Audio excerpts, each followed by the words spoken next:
Next on Currents News, the latest on the emergency facing Puerto Rico. Hurricane Dorian is slamming into the island with heavy rains and high winds. Residents are scrambling to protect themselves.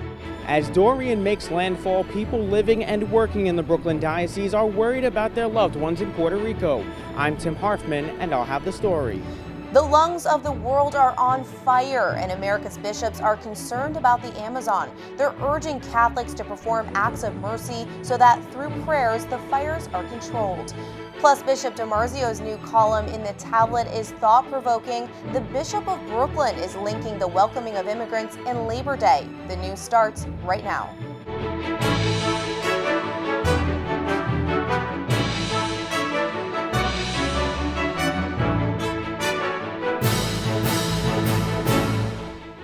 Good evening, I'm Emily Druby.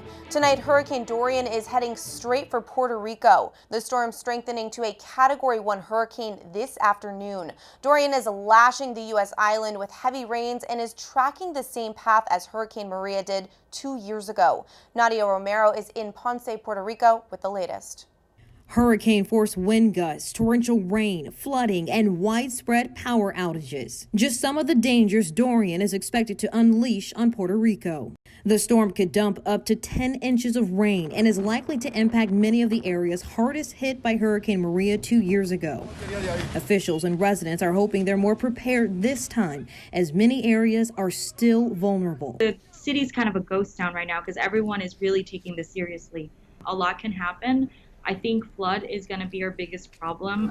Emergency crews are on standby, and officials say the thousands of residents still using blue tarp roofs are the priority. Many have been evacuated to shelters. In San Juan, we are much better prepared than 2 years ago. Our areas, we have right now 4 shelters that we are opening for the people of San Juan. Those shelters are better equipped. Another major concern, what Dorian does next. Forecasters say the storm is likely to strengthen as it moves over the warm Caribbean waters and slam into the southern U.S. coast over Labor Day weekend, possibly as a Category 3 hurricane. Regardless of Dorian's path, we are now entering the busiest part of the hurricane season, so everyone should prepare now. In Ponce, Puerto Rico, Nadia Romero, Currents News. In the Brooklyn Diocese, there's a lot of worry tonight about relatives living in the path of the hurricane. At the same time, Catholic organizations here are gearing up to help out once the storm passes. Currents News' Tim Harfman reports. Everything just appeared to be burned. Nothing was green. Nothing was green. Lillian Betancourt fights back tears, recalling her first visit to Puerto Rico after Hurricane Maria in 2017. Now as Hurricane Dorian makes landfall with heavy rain and winds over 75 miles per hour, she's hoping her loved ones on the island are able to weather the storm. They've experienced what seems to them hell, and they can't help but be nervous.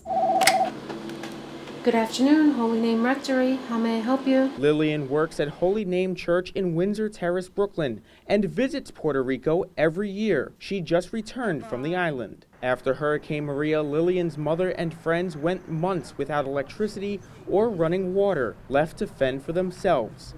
Now they're gearing up as a community to survive the new storm. They fueled up all their vehicles and they just band together. And they're prepared for another Maria, but they know that it's not going to be as devastating. Oscar Hernandez has family on the island too. A Bronx resident who works in Brooklyn, he's worrying about his in-laws and his nephew who has autism. They've already turned off their water. They turned off the lights already. They put the boards up. They collect as much water as possible. Caring Catholics from Brooklyn and Queens traveled to help in the rebuilding of Puerto Rico in 2018 and again in July. Now Catholic groups are mobilizing again. Catholic Charities USA is working closely with Caritas in Puerto Rico. There's already people on the scene, and when the storm passes, they'll get to work helping to provide relief. You can make a monetary donation online at CatholicCharitiesUSA.org and clicking on the donate button in the top right corner of the screen. In Brooklyn, Tim Harfman, Currents News. As Puerto Rico tonight and Florida over the weekend cope with Hurricane Dorian, there's change coming in U.S. government funds set aside for relief efforts. The Trump administration is shifting money for disaster aid from FEMA to Immigration and Customs Enforcement, ICE, to shore up southern border operations against undocumented migrants. The Department of Homeland Security is informing Congress that at least $155 million will be moved. Democrats are criticizing the plan. The disaster in the Amazon rainforest is devastating the lungs of the world, with little sign that the fires are being brought under control. At least 2.5 million acres have burned in Brazil, and tonight the U.S. bishops are joining Pope Francis in praying that the blazes may be tamed as soon as possible. In a new statement, they're saying, "We join in these heartfelt prayers and urge the faithful of our nation to support these efforts. Let us all consider spiritual and corporal acts of mercy towards our common home and all those living in it." As the rainforest burns, politics is getting in the way of aid donations reaching Brazil. That country's president is locked in a verbal duel with the president of France, and while that goes on, firefighters on the ground are battling the flames. Camila Bernal has both parts of the story from Brazil. Brazilian President Jair Bolsonaro has accepted a donation from Great Britain in the amount of £10 million. What is still not clear, however, is whether or not they will take the $20 million donation announced by French President Emmanuel Macron during the G7 summit. The offer was originally declined during personal jabs between the two. In the latest back and forth within their own government, Brazilian President Jair Bolsonaro's spokesman announced Tuesday night that they will take the funds, but only if they can be the ones to administrate them. Just hours earlier, Bolsonaro said Macron would have to apologize for accusing him of lying about climate change policy before taking the $20 million. Mr. Macron should think 2-3 times before he attempts to get out of the complicated situation he is in. But while the politics continue, the Amazon is still burning. Over 80,000 separate fires are ravaging the Earth's lungs, and though there are large tanker planes fighting it from the sky, the real battle can be seen on the ground. Local fire brigades rushing to stop the latest flare-up. What I can see here in the terrain, she says, and the things we found, I bet it was someone trying to clean up their backyard who set the fire. And it got out of hand, and they panicked and called us. It's always this way. In Manaus, Brazil, I'm Camila Bernal reporting. When the Brazilian government put conditions on accepting aid for the Amazon from the world's richest nations, it dragged the Notre Dame Cathedral into the dispute. Referring to the Holy Week fire at the famed Paris landmark, an aide to Brazil's president took a shot at France's leader Emmanuel Macron, saying Macron could not avoid an obvious fire in a church that is a World Heritage Site. What does he want to teach to our country? The French leader shrugged off the snub as a mistake. Tonight, investigators are trying to determine the cause of a massive inferno at a historic church in Philadelphia. The fire caused parts of the building to collapse. The flames engulfed the Greater Bible Way Temple that stood in West Philadelphia for over 115 years. One person was injured. The pastor, Bishop Benjamin Peterson, was grateful no one died. We're thankful, and we declare things just got better. The church is the former St. Gregory's Catholic Church, which was built in 1904. Assisted suicide is legal again tonight in New Jersey. A state appeals court reversed a lower court that had blocked the new law. The latest ruling determined that the earlier decision failed to consider the interest of terminally ill patients. Under the law, New Jersey residents who have 6 months or less to live can get lethal medication to end their life. There's been no immediate reaction from the New Jersey Catholic Conference, which had strongly opposed the legislation. There's a real risk tonight that measles outbreaks centered in New York could force the entire country to lose its status of having permanently eliminated the disease. The measles first hit the city almost a year ago and has caused more than 600 confirmed cases. The Centers for Disease Control is saying the change in the U.S. ranking could come as soon as October. When the elimination of measles was declared 19 years ago, it was hailed as one of the biggest health achievements in the nation's history. Caring for the sick is an important part of being Catholic. That's the teaching Pope Francis delivered this morning to thousands of pilgrims at the Vatican. The Holy Father referred to the Bible to drive his point home. With several children joining him in the Pope-mobile, the Holy Father returned to St. Peter's Square for his weekly teaching to pilgrims. This time, Francis focused on the sick and the responsibility to care for them. To do so, the Pope continued his catechesis on the Acts of the Apostles, reflecting on when St. Peter passed through Solomon's portico and his shadow healed the sick. The Pope recalling how throughout the ages, the sick have always been at the heart of the Church, and even during St. Peter's time, it was already a field hospital for those most in need. I malati sono destinatari privilegiati del lieto annunzio del Regno. I malati sono dei privilegiati per la Chiesa, per il cuore sacerdotale, per tutti i fedeli. Non sono da scartare. Al contrario, sono da curare, da accudire. Sono oggetto della preoccupazione cristiana.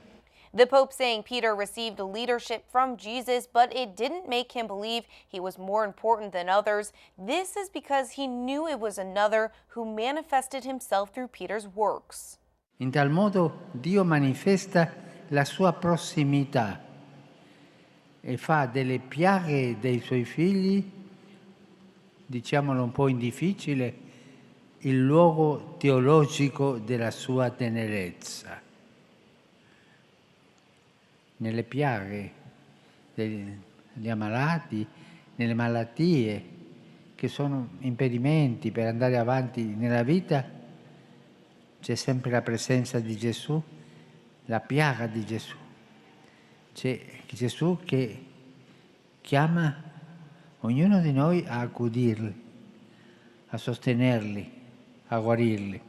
The Holy Father pointed out that the teaching of the apostles and Peter disturbed the Sadducees who persecuted them and imprisoned them. However, the apostles never wavered, knowing we must obey God rather than men. Chiediamo anche noi allo Spirito Santo la forza di non spaventarci davanti a chi comanda di tacere, ci calunnia e addirittura attenta alla nostra vita. The Pope concluded his talk by asking the audience to pray for peace ahead of next month's anniversary of the outbreak of World War II. A second bishop selected by the Holy Father has been ordained in China. He's Stephen Xu. This news comes on the heels of another Chinese ordination that Currents News first reported yesterday. These appointments follow a deal between the Vatican and Beijing on the naming of bishops. The Holy See has insisted that only the Pope has the authority to select bishops. Reportedly, Beijing ratified both of the choices. Bishop Xu will lead a diocese in northern China. There's a lot more news headed your way. A warning tonight about new missile warheads and the U.S. ally that could be threatened by them. The migrant crisis at sea is getting worse. The UN is declaring something needs to be done now to save lives. Bishop DiMarzio was writing that there's a moral link between welcoming immigrants and celebrating Labor Day. His column is part of our tablet preview. Do you have a story idea or want to share a tip? Email us at newstips@desalesmedia.org or call our 24-hour number 718-517-3122. We'll be right back.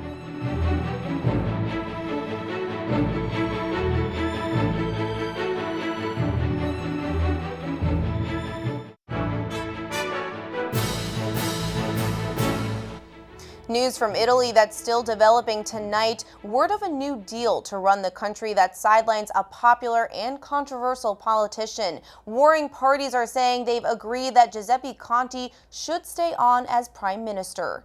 The deal leaves out Matteo Salvini. He's the hard-right leader who dominated the country's politics for more than a year. Salvini's surge in public opinion polls coincided with his harsh anti-immigrant rhetoric. Pope Francis, the Bishop of Rome, has cautioned against growing nationalism in Italy and elsewhere.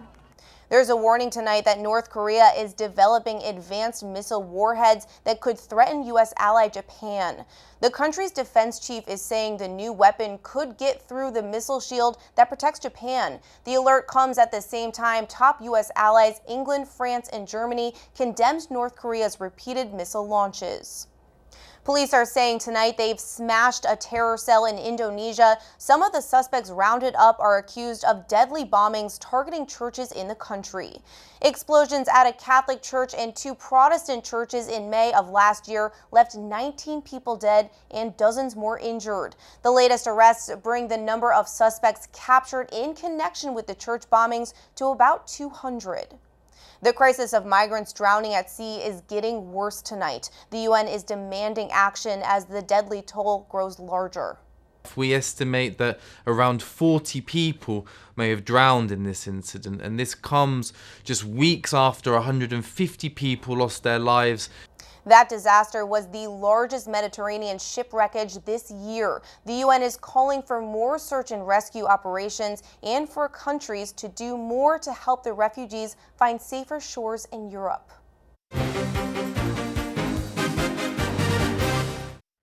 The tablet is closing out summer with a bang. You've got to pick up a copy and read the thought-provoking column written by Bishop DiMarzio, where he links welcoming the stranger and Labor Day. There's also a great story about a visiting priest who compares what he's found in the Brooklyn diocese with his home in India.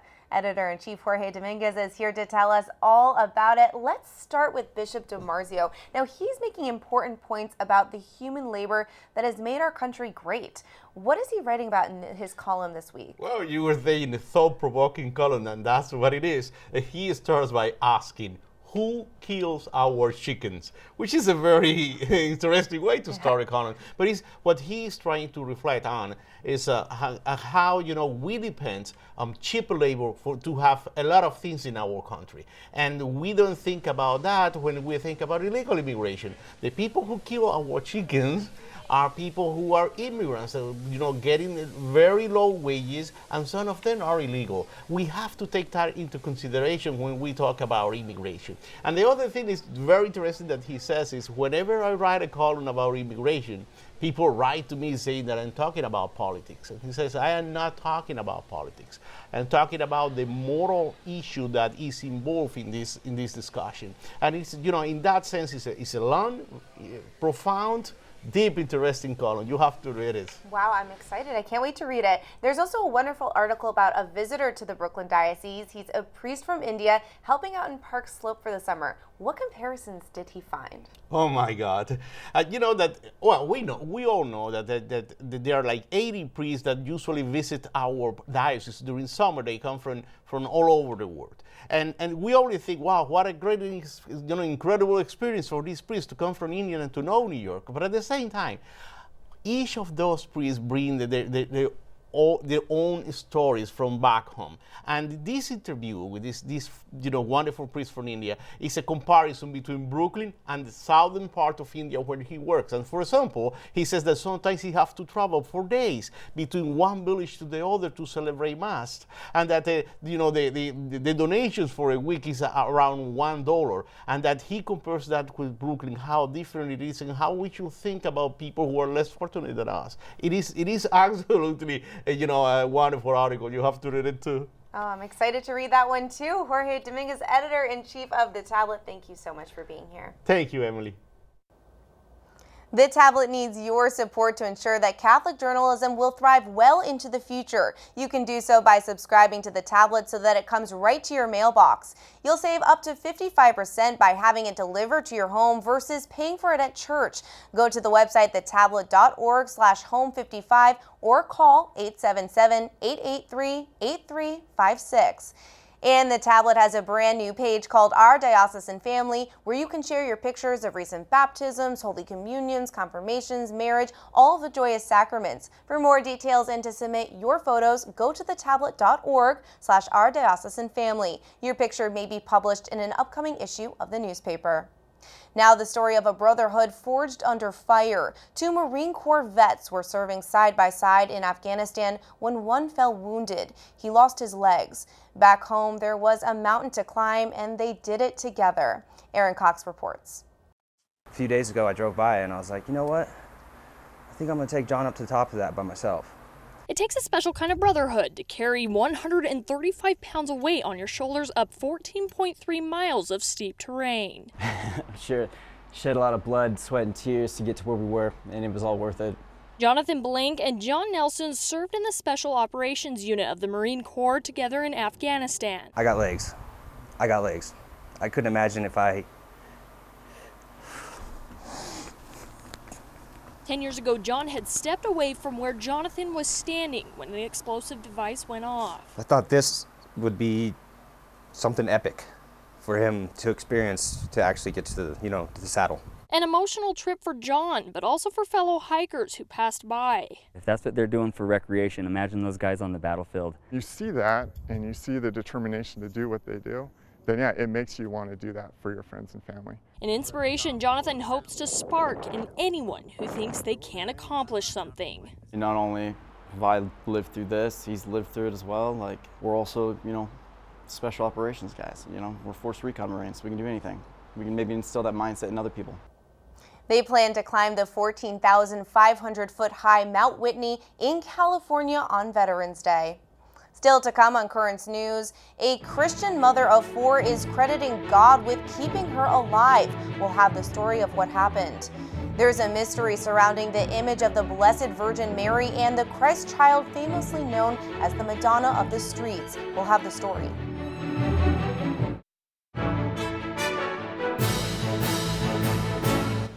Parking disputes are common in New York, but rarely do they end in a shootout. That's what happened to one Chicago woman who was shot 17 times over a spot. She's calling her survival divine intervention. I think God has me here for a purpose, for a reason. He wants me to let everybody and go and tell everybody what God has done for me so they can believe in him. He's real. Kiwani Jones had to have 14 surgeries and was in a coma for 5 days before she recovered. The mother of 4 is a church evangelist at Mount Calvary Baptist Church. Police are still looking for the man who shot her. Finally tonight, a mystery behind an image of the Blessed Virgin Mother. Though this image of the Madonna is very popular, the original print was lost years ago, and one town is trying to find it. Melissa Butts has more on that story. This endearing image reflects both the vulnerability and kindness of a young mother. Perhaps that's why it's among the most popular religious items sought after by first-time mothers. Si vende tantissimo Sales of this item are very high. People love it because it's simply gorgeous. Her face is beautiful. This particular image became part of a tradition in Italy. Mothers place a copy of it in their child's crib, blue for boys and pink for girls. While the image itself is popular, the history behind it is not. At its very core, it represents motherhood. The artist Roberto Ferruzzi first introduced it during the Venice Biennale art exhibit in 1897, where it became an instant hit. The source of inspiration was a photograph of a humble young woman who was carrying her brother in her arms. The name of the young woman is believed to be Angelina Chan. She never outright expressed her role in the world-renowned image, but one of her daughters, who was a nun, discovered it years later. The original print was eventually lost. The town of Luviano, where the artist passed away, is now trying to recover it. Until that day comes, the search for the iconic image that so many people link to Our Lady and a young mother's love will continue. Melissa Butts, Currents News. That is Currents News. I'm Emily Drewby. Thank you for joining us because we are putting your faith in the news. Hope to see you again next time.